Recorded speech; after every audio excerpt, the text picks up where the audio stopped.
ელიევას ბაზრობის მიმდებარედ, ნადირა ხოშარაულის ქუჩის სიღრმეში, ქვიშის, მეორადი აგურისა და ცემენტის სავაჭრო ობიექტი პარლამენტის წევრის ეკა ჭიჭინაძისა და ხატვარ ნიკუშა შენგელაიას ბიზნესია. ამ შენობაში ძირითადად ძველი შენობების დემონტაჟის დროს მორჩენილი აგური მოაქვთ და ახალ მუშტარზე ყიდიან. თქვენ ქირავთ ამ ფარს? კი. ნიკოლოზ შენგელაიას ხედავთ აქ, მოდის თვითონ? არა. არა, ქალბატონი ეკა ჭიჭინაძე მოდის? არა.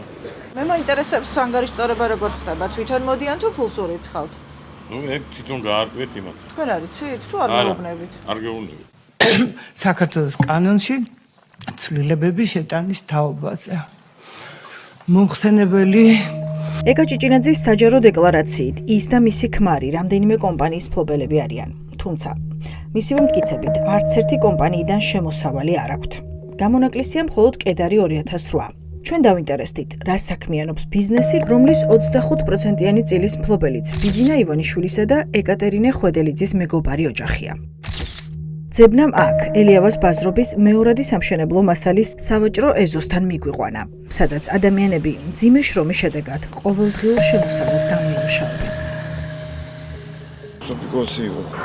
ხო, სოფიკოსი იყო, ხო? ანუ მემკვიდრეობით გადაეცათ. ხო და გინახავთ მისი შვილი და რძალი აქ როდის? არასოდეს. ირკვევა, რომ ელიევას ბაზრობის მიმდებარედ ძველ შენობას ბიძინა ივანიშვილის მეგობარი აქ დასაქმებულ მუშებზე აქირავებს. იმ ხალხზე, ვინც ცემენტის ქარხნებიდან და ქვიშის კარიერებიდან ტომბრებით სამშენებლო მასალას ეზიდება და ყიდის. მილიონერი დეპუტატის ოჯახს ყოველთვე ფულს აქედან უგზავნიან. ანუ ხელზე ვაძლევთ, ან ურიცხავთ. ქალბატონ ეკას თუ ბატონ ნიკოლოს? ბატონ ნიკოლოს. ბატონ ნიკოლოს, ყოველთვიურად ალბათ, ხო? ხო, რა თქმა უნდა, თორე ეს ხმა.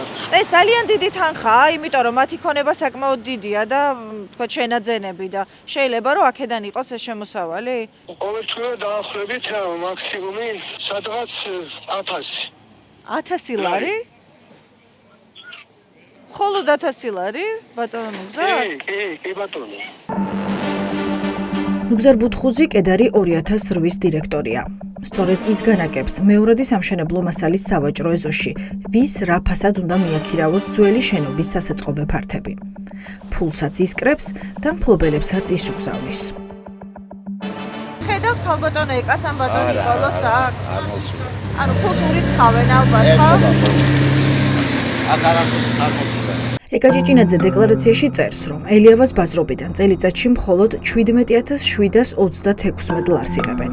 ჩნდება კითხვა, თუ ოჯახს სხვა კომპანიებიდან ფული არ შემოსდის, მაშინ რა შემოსავლებით მოიყარა თავი ანაბრებზე მილიონებმა. ამის გაკეთება ვერც ნიკუშა შენგელაიას პედაგოგიურ საქმიანობაში აღებული ხელფასით მოხერხდებოდა. თანამდებობის პირი ცოლის მიერ შევსებულ დოკუმენტში ვკითხულობთ, რომ სამხატვრო აკადემიის პროფესორის ყოველთვიური ანაზღაურება გასულ წელს მხოლოდ 728 ლარი იყო. ქალბატონო ეკა, თუ შეიძლება რა 2 წუთს წაგართმევთ მხოლოდ. თქვენს ბიზნესთან დაკავშირებით უნდა გკითხოთ, არაფერი საღეჭ რეზინთან დაკავშირებული. ეკა ჭიჭინაძე უკვე მხოლოდ სოფიკო ჭიაურელის რძალი და ბიძინა ივანიშვილის ცოლის უახლოესი მეგობარი არ არის. მანდატი, რომელიც მას ოცნება მიანიჭა, ავალდებულებს არა მხოლოდ ჩაწეროს დეკლარაციაში თანხები, არამედ დაასაბუთოს ამ თანხების წარმომავლობაც. ჭიჭინაძესთან კითხვები მის მიერ დაფუძნებულ კომპანიაზეც გვაქვს. რა ტელევიზია?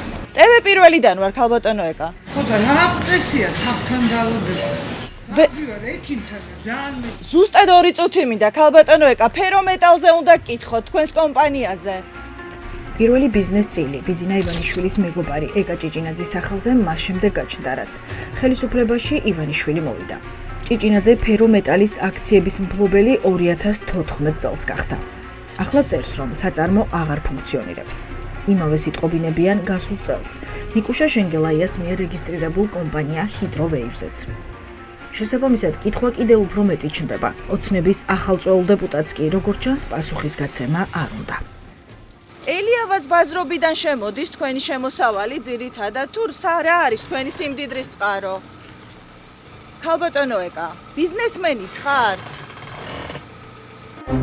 70,000 ევროიანი Mercedes GLC 200. 91,000 დოლარად შეფასებული Mercedes GL 450. 80,000 დოლარის ღირებულების Mercedes-Benz ML 400.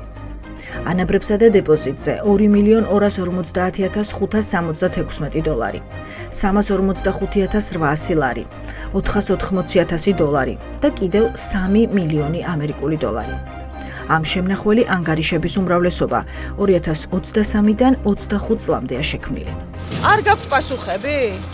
შეწუხდი კითხვებიც არ მესმის რას. ხო და მითხარით, ელიავას ბაზრობიდან შემოგდით ფული ძირითადად?